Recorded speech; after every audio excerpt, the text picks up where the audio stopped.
माते माते माते, इतने विचलित होकर किसे ढूंढ रहे हो? मुझे? मैं ये अवश्य भूल गया था कि आप समस्त माया के नियंत्रक देवता भी हैं, किंतु आप भी तो ये भूल गए कि स्वयं जगत पिता महादेव ने मुझे अजय होने का वरदान दिया है।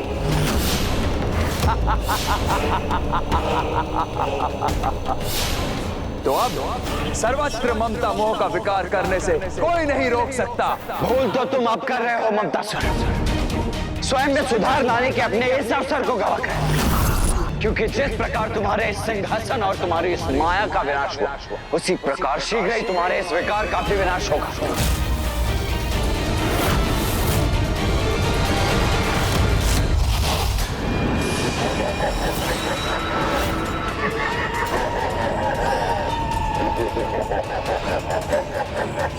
मुझे ढूंढ सकेंगे तभी तो मुझे नष्ट करेंगे आप, किंतु अब मैं आपके हाथों में आने वाला नहीं।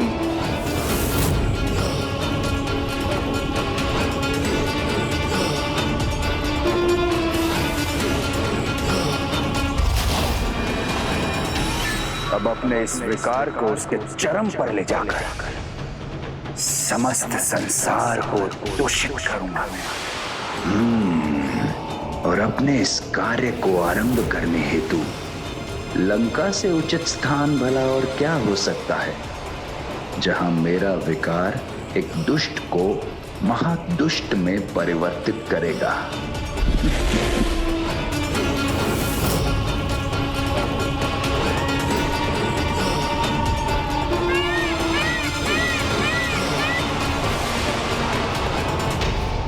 वो तो इसी दिशा में आया था, तो यहाँ से कहाँ चला गया वो गणेश? अब अदृश्य होकर ज्ञात नहीं वो कहाँ पहुंचकर किसे प्रभावित करने जा रहा है।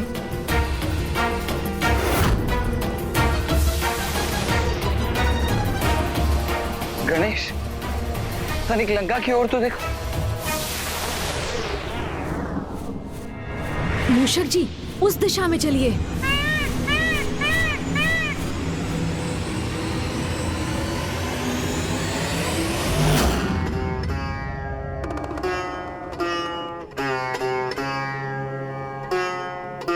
राक्षस राज, क्या आपके प्रति मेरा स्नेह समर्पण पर्याप्त नहीं है? क्या आपको मेरा सौंदर्य भाता नहीं? क्या आप मुझे अपनी अर्धांगिनी के रूप में पाकर प्रसन्न नहीं हैं?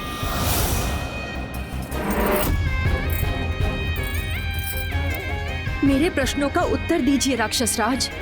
क्या कमी रह गई थी मुझ में जो आप देवी वेदवती के प्रति आकर्षित हुए और उनके तप में व्यवधान उत्पन्न किया?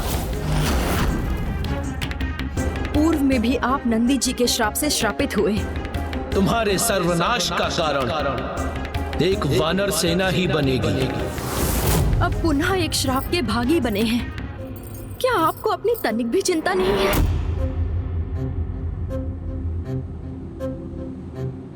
कहीं देवी मंदोदरी सत्य तो नहीं कह रही हैं? कहीं वास्तव में मुझसे कोई बड़ी भूल तो नहीं हो गई? मेरा पुत्र रावण इतनी बड़ी त्रुटि नहीं कर सकता। ज्ञात नहीं आपको आपकी इस भूल का कितना विनाशकारी परिणाम भुगतना होगा।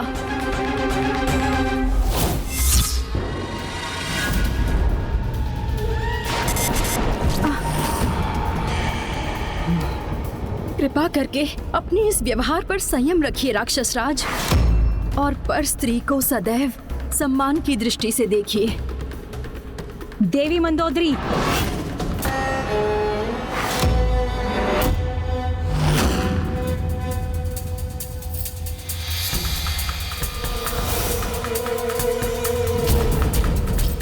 शांत हो जाइए आप। राक्षस राज रावण है मेरा पुत्र, और आप उसे उसकी राक्षस प्रवृत्ति को त्यागने का सुझाव दे रही हैं। उसकी जो भी इच्छा है उसे पूर्ण रूप से सिद्ध करने के लिए पूर्ण रूप से स्वतंत्र है वो। किसी भी प्रकार के श्राप की चिंता की कोई आवश्यकता नहीं है मेरे पुत्र रावण को, क्योंकि वो तो अजय है।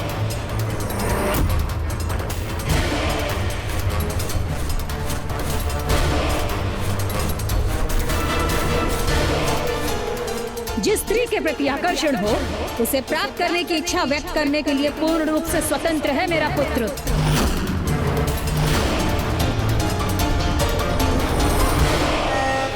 और जो उसे अप्रिय है उसका अपमान और तिरस्कार करने का उसे अधिकार है। यही व्यवहार हम राक्षसों के अनुरूप है और राक्षस राज रावण को ऐसा करने से रोकना सर्वथा अनुचित है।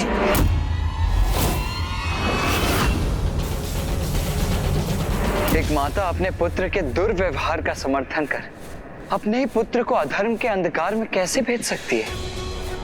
भैया ये और कुछ नहीं, अवश्य उस दुष्ट ममतासुर का ही प्रभाव है। वो अवश्य यहाँ उपस्थित होगा। दादाओं, आप मेरा प्रभाव तो सर्वत्र पाएंगे, किंतु मुझे कहीं नहीं ढूंढ पाएंगे। पुत्र रावण, तुम्हें देवी मंदोदरी की किसी भी बात पर विचार करने की कोई आवश्यकता नहीं। तुम अपनी इच्छा पूर्ति करो और राक्षसी प्रवृत्ति पर स्थिर रहो। आप तनिक भी चिंता मत कीजिए माता। आपका ये पुत्र राक्षस राज रावण आपको कभी भी निराश नहीं करेगा। महानतम राक्षस हूं मैं और महानतम ही रहूंगा। महानतम राक्षस हूं मैं और महानतम ही रहूंगा। महानतम राक्षस हूं मैं और महानतम ही रहूंगा। महानतम राक्षस हूं मैं और महानतम ही रहूंगा। ममतासुर ने अपने प्रभाव से एक विषैले व्यक्तित्व को और विषैला बना दिया है। इसके पूर्व की वो दुष्ट अन्य जीवों में भी दुष्टता का संचार करे, हमें उसे रोकना होगा भैया।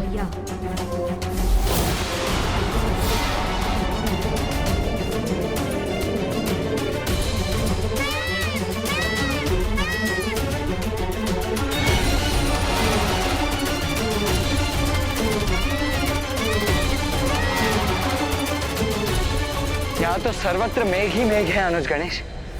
फिर उस मेघ रूपी ममतासुर को कहाँ ढूंढे हम? हाँ हाँ, जो तुम्हारी इच्छा है वही करो। ये तो कुबेर जी का स्वर है ना भैया? हाँ गणेश।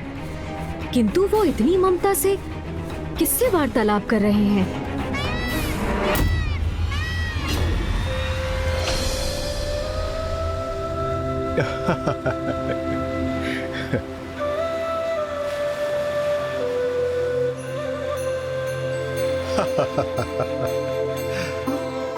मेरे पुत्रों नल कुबेर मणिग्रीव कुबेर, यही तो आयु है आपकी क्रीड़ा करने की।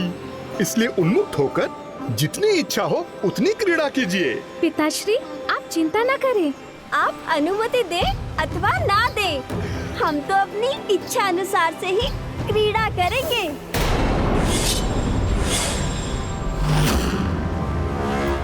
उचित है। नारायण नारायण, ये कैसा अनुचित कथन है कुबेर पुत्रों का। पिताश्री, जब तक हमारा मन नहीं भरता हम इस नदी के जल में क्रीड़ा करेंगे। तब तक आप यहीं स्थित रहकर हमारे वस्त्रों की देखरेख कीजिए। उचित है, सर्वथा उचित है। ममतासुर ने अपना प्रभाव यहाँ भी स्थापित करना आरंभ कर दिया है अनुज गणेश। कुबेर जी के पुत्र उन्हें आदेश दे रहे हैं कि उन्हें किस प्रकार कार्य करना है।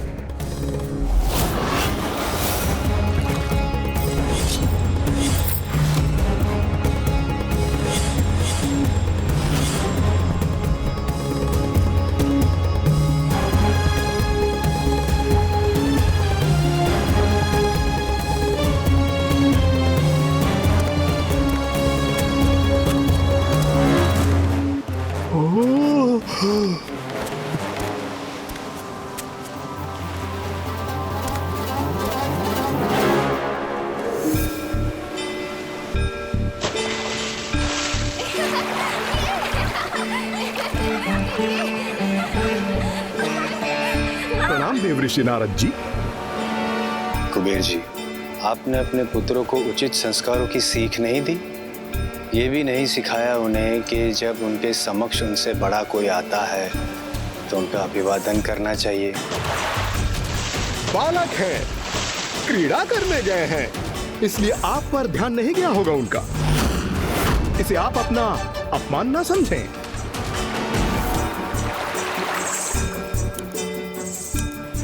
कुबेर जी, अपने पुत्रों को अति आवश्यक सीख देना अति आवश्यक है। ये भी अति आवश्यक है उन्हें समझाना कि पवित्र नदी में यूं संपूर्ण रूप से निर्वस्त्र होकर प्रवेश करना धर्म के विरुद्ध है। देवर्षि, आप भी हमारे समान जल में प्रवेश तो कीजिए। आपको स्वयं ज्ञात हो जाएगा कि इस प्रकार स्नान करने में कितना आनंद आता है।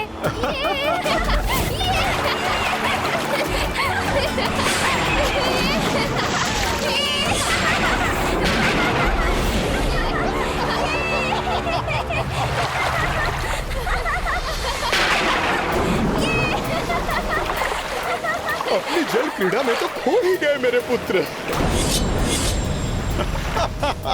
उनके पुत्र देवर्षि नारद की अवहेलना और अपमान कर रहे हैं। पवित्र नदी के जल में कैसे प्रवेश किया जाता है उस विधि को भूलकर पवित्र जलधारा का भी अपमान कर रहे हैं। और कुबेर जी उसके इस अनुचित व्यवहार से आनंदित भी हो रहे हैं। कुबेर जी, आपकी इस अनुचित ममता ने आपके पुत्रों के दुर्व्यवहार को देखकर भी अनदेखा करने को विवश नहीं किया, अपितु आपकी बुद्धि भी पूर्णतः भ्रष्ट कर दी है। इसीलिए आपके पुत्रों के इस दुर्व्यवहार को आप स्वीकार कर रहे हैं। दोषी है, दोषी है, दोषी। दंड तो अवश्य प्राप्त होगा।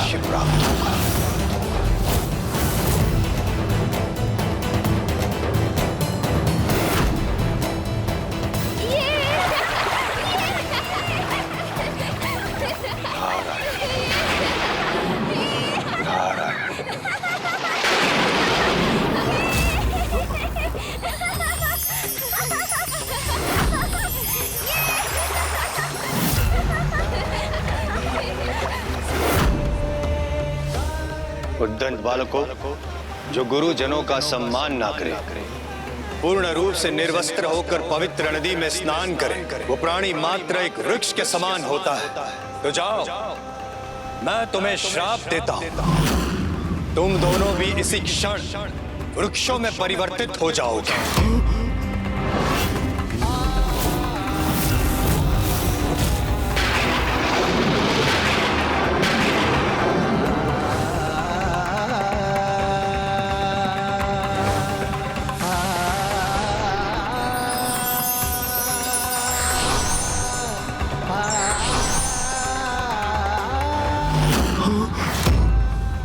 मेरे पुत्र वृक्षों में परिवर्तित हो गए। ये कैसा कुप्रभाव है ममतासुर के विकार का, जिससे विकारग्रस्त होकर कुबेर जी भी प्रभावित हो गए। और उसका परिणाम अब उनके पुत्र भुगतने पर विवश हो गए। यहाँ मेरा कार्य पूर्ण हुआ। अब अगले लक्ष्य की ओर प्रस्थान करता हूँ।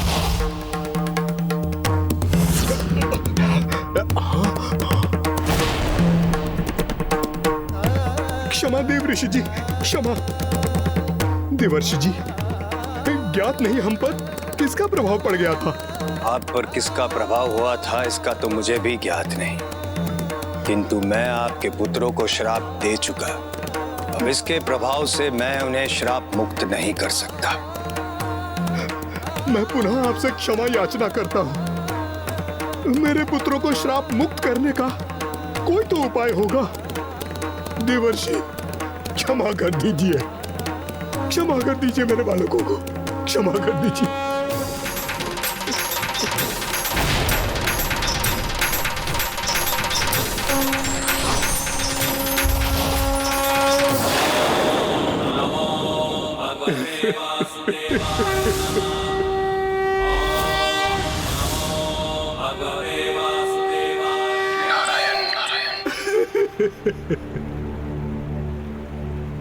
कुबेर जी, मैं अपना श्राप लौटा तो नहीं सकता, किंतु जो श्राप असीमित है उसे सीमित में परिवर्तित अवश्य कर सकता हूं।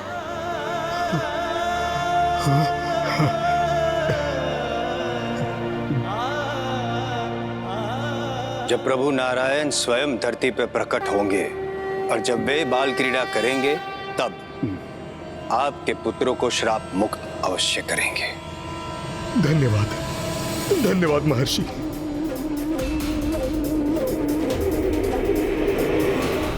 भैया, हमें यहाँ पहुँचने में भी विलम्ब हो गया और एक राक्षस के उपरांत ममतासुर एक देवता और उनके पुत्रों को प्रभावित करने में भी सफल हो गया। अनुज गणेश, ये ममतासुर भी कामासुर के मार्ग पर ही अग्रसर है। जिस प्रकार कामासुर ने पहले रावण, फिर देवराज इंद्र के उपरांत ऋषि विश्वामित्र को प्रभावित किया था, उसी प्रकार ये दुष्ट ममतासुर भी एक बलशाली राक्षस और देवता को प्रभावित करने के उपरांत अब इन दोनों से भी अधिक महान व्यक्तित्व को प्रभावित करने के लिए तत्पर होगा। कौन हो सकता है वो?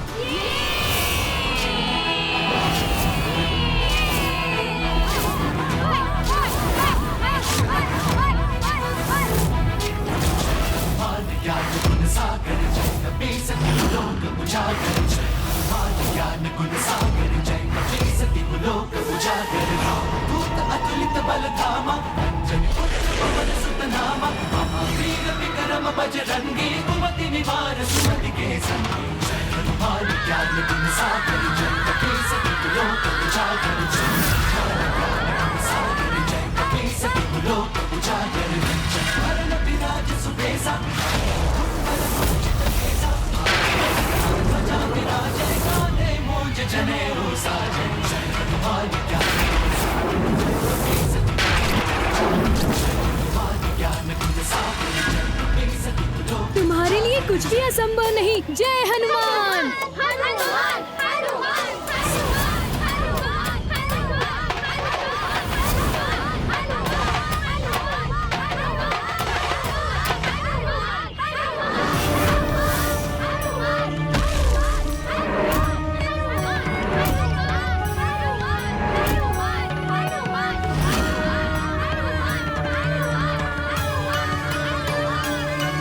अब मेरा अगला लक्ष्य मेरे समक्ष है।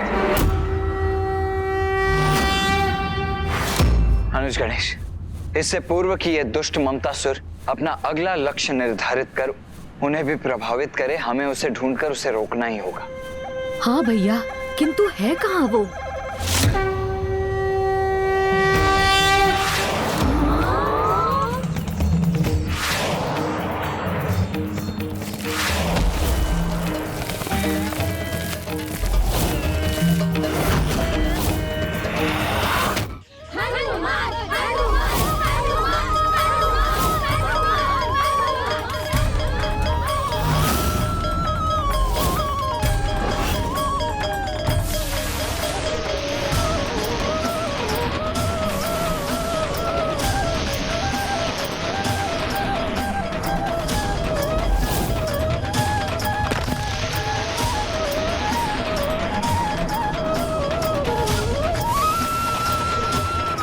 कितने बलशाली हो तुम हनुमान। इस शीला को उठा लिया तुमने हनुमान। अब इसे और ऊपर उठाओ। हाँ हाँ, अपनी अपार शक्ति का प्रदर्शन करो हनुमान।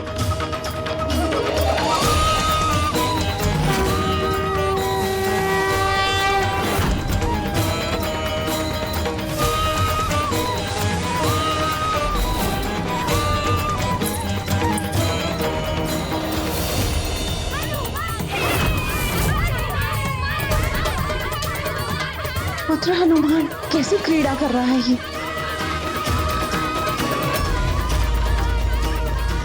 माता, यहाँ उन्होंने इस प्रकार मुझे यहाँ देख लिया तो बहुत उलाहना देंगी।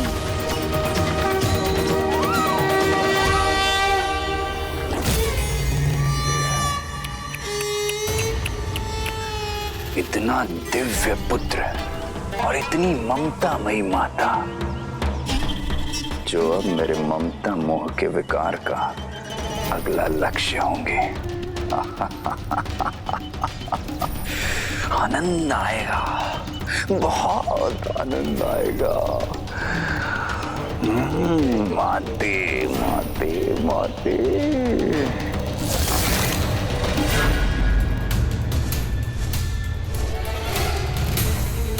अनुज गणेश, ममतासुर तो उड़कर इसी दिशा में आया था, फिर अचानक अदृश्य कहाँ हो गया? भैया आप चिंता मत कीजिए, हमें शीघ्र ममतासुर का कोई ना कोई संकेत अवश्य प्राप्त होगा।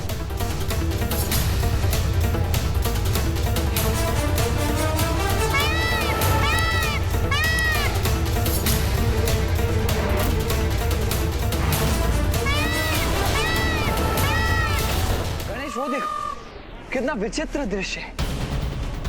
ये शिला इस प्रकार अधर में कैसे लटकी हुई है? तो ये किसकी पूंछ थी जिसने इतनी बड़ी शिला को इतनी दूर जाकर स्थित कर दिया? समस्त संसार में ऐसे बल और सामर्थ्य के स्वामी तो एक ही हैं, प्रभु महादेव के अवतार बाल रूप में केसरी नंदन महाबली हनुमान। वो बाल हनुमान जो भविष्य में श्री हरि नारायण के राम अवतार के सहायक बन रावण की पराजय में उनकी सहायता करेंगे।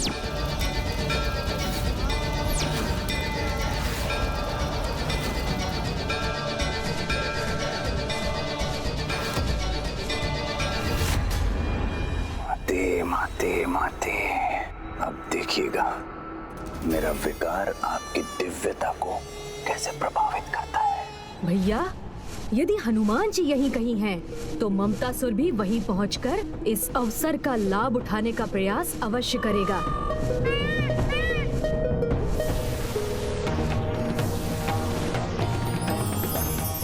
इसीलिए हनुमान जी की पूंछ हमें ममतासुर तक भी पहुंचाएगी। मूषक जी,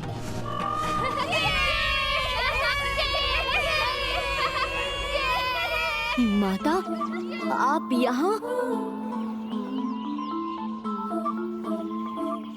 अब आपको यहाँ हमारे क्रीड़ा स्थल पर आने की क्या आवश्यकता थी? आप हमें पुकार लेते, हम स्वयं ही आ जाते। यदि मैं यहाँ नहीं आती तो तुम्हारे द्वारा की जाने वाली घटना कैसे देखती? हाँ? ओहो, तो आपको ज्ञात भी हो गया कि मैं क्या कर रहा था? हाँ मेरे नटखट पुत्र, मुझे सब ज्ञात हो गया है।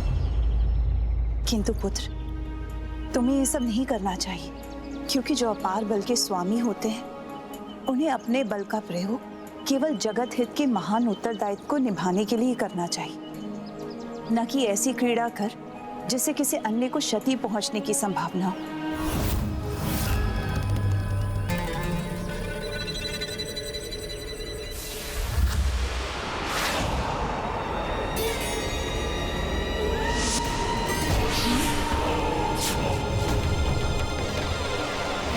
किंतु माता, मैं तो ये क्रीड़ा और मनोरंजन के लिए कर रहा था। माता, मुझे थोड़ी देर और क्रीड़ा करने दीजिए ना।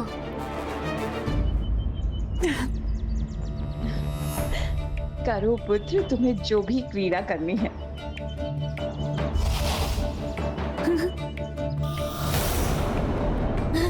आओ मित्रों, माता ने अनुमति दे दी, अब तो और आनंद आएगा।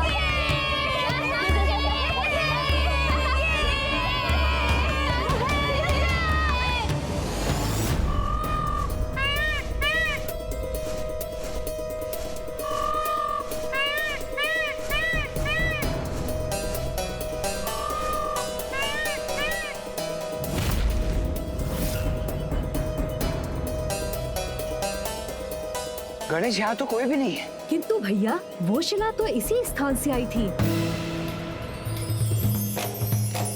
अर्थात हम उचित स्थान पर पहुंचे अवश्य हैं, किंतु इसमें हमें तनिक विलंब हो गया है अनुज।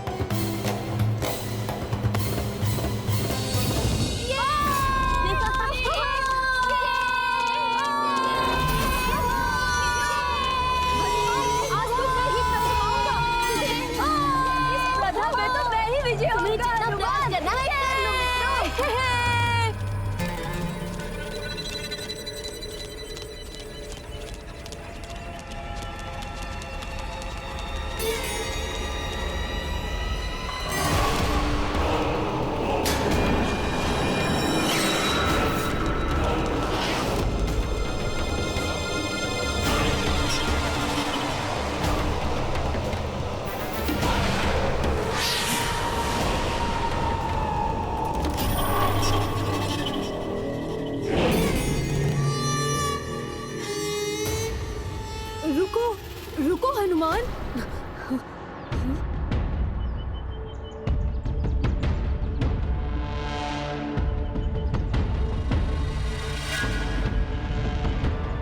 वो देखो,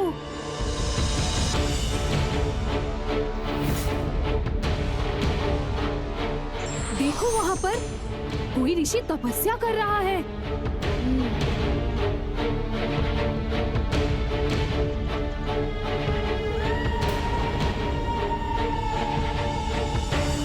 हम यहाँ क्रीड़ा करेंगे तो ऋषिवर के तप में बाधा उत्पन्न होगी। कदाचित उचित तो ये होता कि ये यहाँ से किसी दूर ऊंचे स्थान पर तप कर रहे होते। जैसे वो वृक्ष। मेरे अनुसार हमारे कारण ऋषिवर के तप में कोई विघ्न उत्पन्न नहीं होगा। वैसे भी यदि वो यही अपने तप में लीन रहेंगे तो कोई भी पशु उनके तप में बाधा बन उन्हें क्षति भी पहुंचा सकता है। इन्हें तो किसी ऊंचे स्थान पर ही स्थित होकर तप करना चाहिए। ये सुझाव तो सर्वथा उचित है। उस वृक्ष पर ऋषिवर वन्य जीवों के संकट से सर्वथा सुरक्षित हो जाएंगे। तो सिर्फ इन्हें ही क्यों, इनकी सुविधा हेतु मैं इन्हें इनकी शिला के साथ ही उस वृक्ष पर स्थित कर देता हूँ। फिर बिना किसी बाधा के ऋषिवर सदियों तक अपनी तपस्या कर सकेंगे। हाँ हाँ, यही उचित होगा हनुमान। किंतु क्या ये संभव है?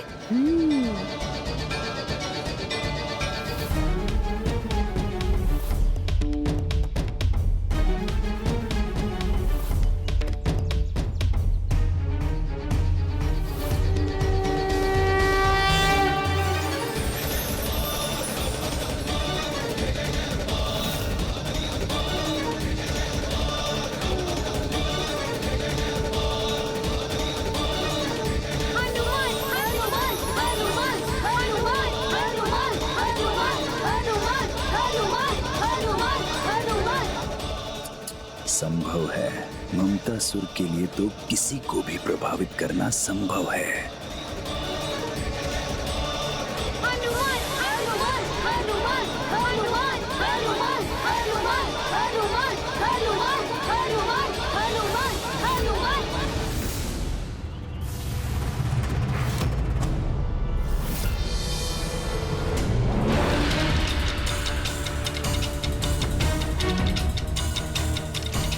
ममतासुर अपने प्रभाव से बाल हनुमान जी को कोई भूल करने के लिए प्रेरित कर सके, उसके पूर्व ही हमें ज्ञात करना होगा कि वो कहाँ है।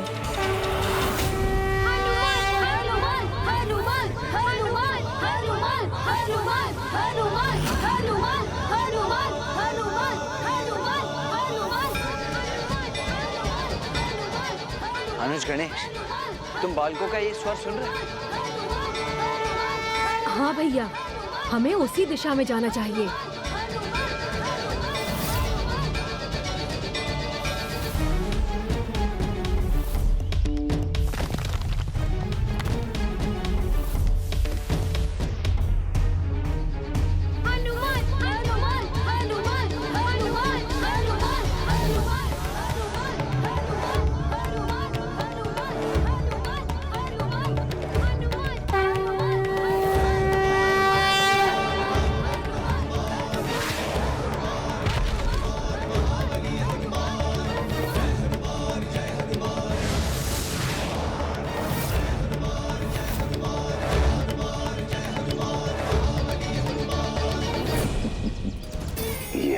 चाहता था।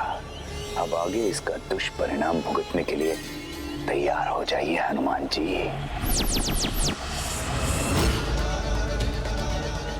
हनुमान हनुमान हनुमान हनुमान हनुमान हनुमान।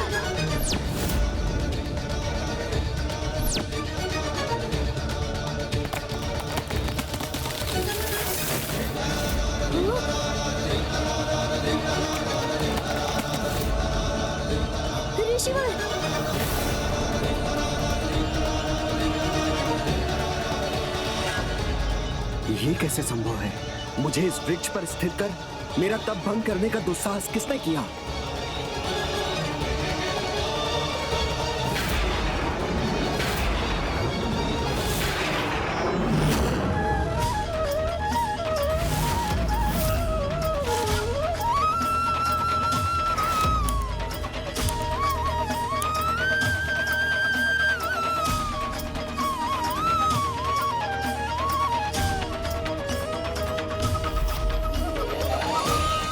मेरे वर्षों के कठोर तप को भंग करने का दंड तुम्हें अवश्य दूंगा।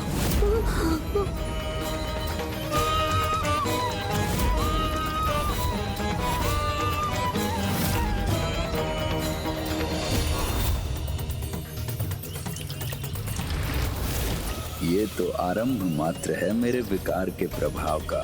आपने अपने जिस बल के अहंकार में ऋषि भृगु और ऋषि अंगिरा के इस वंशज का तप भंग करने का दुस्साहस किया है, मैं श्राप देता हूँ। आप अपने उसी बल को एक दीर्घ अवधि के लिए पूर्ण रूप से भूल जाएंगे। आप अपने उसी बल को एक दीर्घ अवधि के लिए पूर्ण रूप से भूल जाएंगे।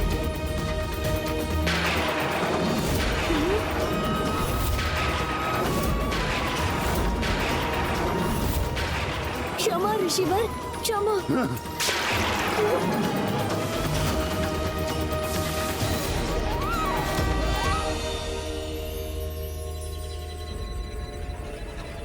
मुझे क्षमा कर दीजिए ऋषिवर। वहां मैंने रावण को उत्तेजित किया और यहाँ हनुमान के बल को क्षीण करने में सफल रहा।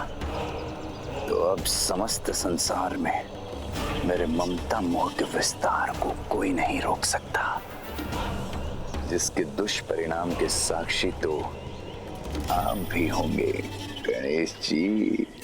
हनुमान जी का जन्म तो प्रभु श्री राम के कार्य सिद्ध करने के लिए हुआ है।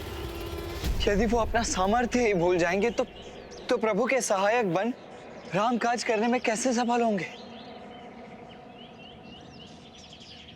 मैं इस ममतासुर को इसके कुटिल प्रयोजन में कदापि सफल नहीं होने दूंगा।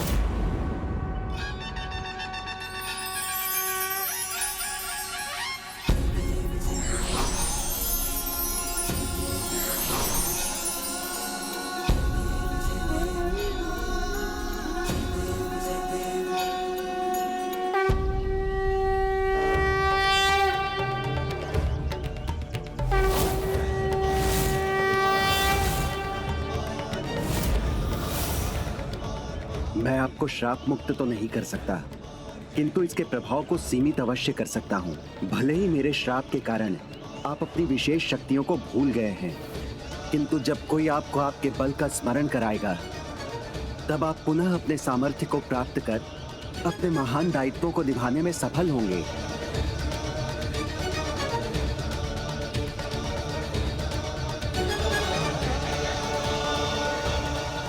मुझे क्षमा करने के लिए आपका कोटि कोटि धन्यवाद ऋषिवर।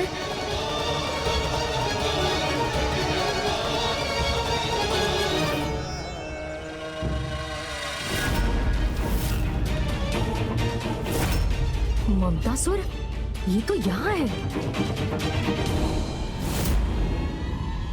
गणेश, इससे पूर्व कि ये दुष्ट पुनः मेघों का रूप धारण कर यहाँ से अदृश्य हो जाए, हमें इसे अपना बंदी बना लेना चाहिए।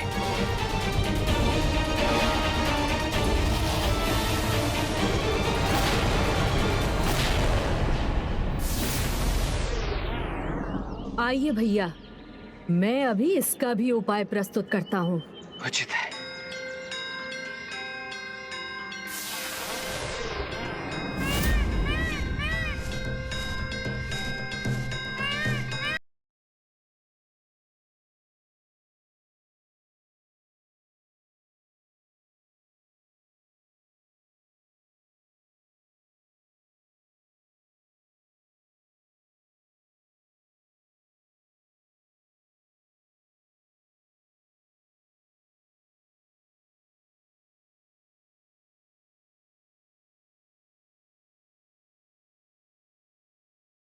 क्या हो रहा है?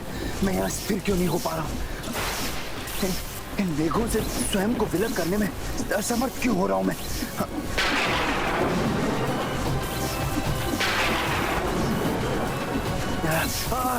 ये कैसी विपदा छाई है मुझ पर?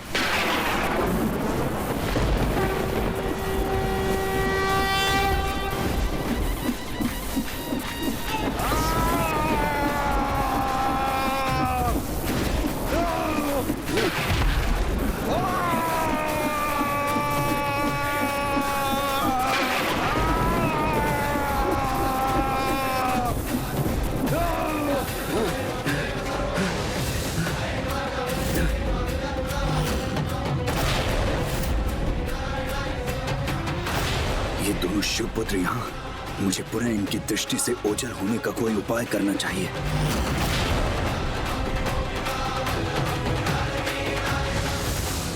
नहीं ममतासुर, अब यहाँ से प्रस्थान करने का विचार भी मत करना, क्योंकि इस दिव्य गदा की ऊष्म ऊर्जा तुम्हें यहाँ से पुनः मेघ बनकर उड़ने नहीं देगी। तुम्हें तुम्हारे कर्मों का दंड तो भुगतना ही होगा। अब तुम यहाँ से कहीं नहीं जा सकते। ये क्या करने जा रहे हैं मेरे साथ?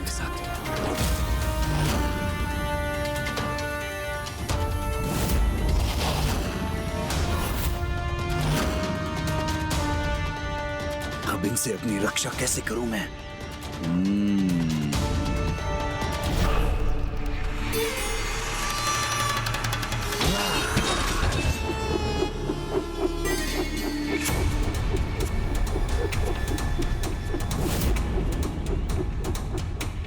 मैं व्यर्थ में ही इतना विचलित हो रहा हूं, जब इनसे रक्षा का इतना सरल और अचूक उपाय प्राप्त है मुझे।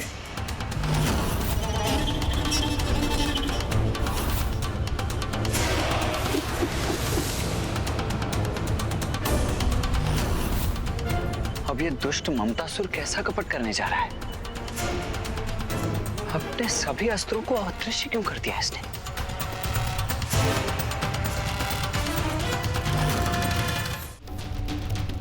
जब संसार का सर्वाधिक शक्तिशाली कवच प्राप्त है मुझे, तो मुझे इन अस्त्रों की कोई आवश्यकता नहीं, क्योंकि इस ममतासुर की रक्षा स्वयं माता की ममता करेगी।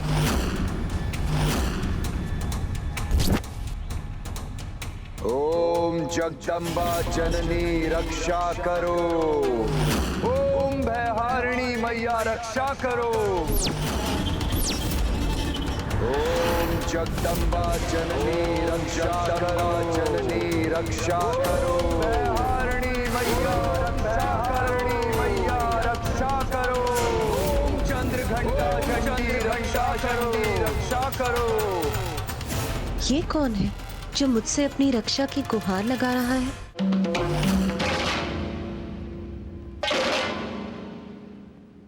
अपने इस पुत्र की रक्षा करो माता।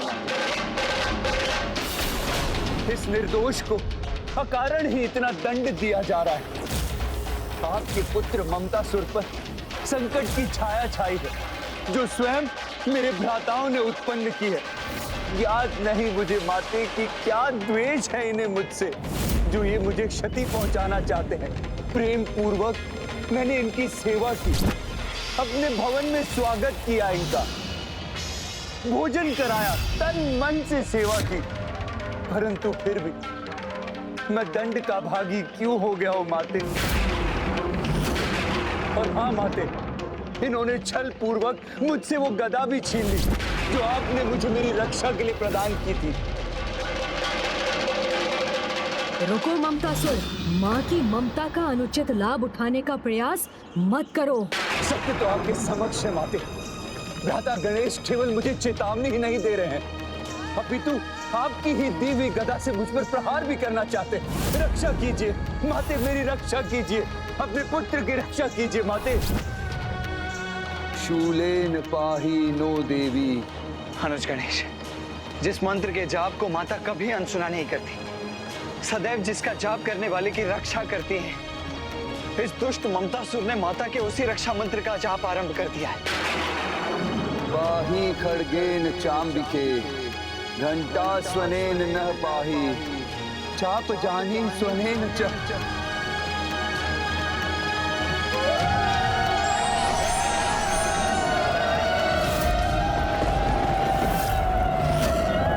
योगिनी माता है यहाँ?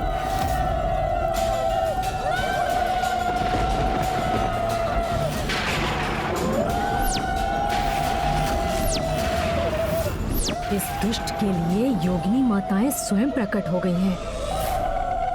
अब देखना भ्राताओं, मैं किस प्रकार आपकी माता के द्वारा ही आपको क्षति पहुंचाता हूं। पहले आपके पिताश्री ने आपकी गर्दन काटी थी, आज स्वयं आपकी माता ही आपकी शत्रु हो जाएंगी।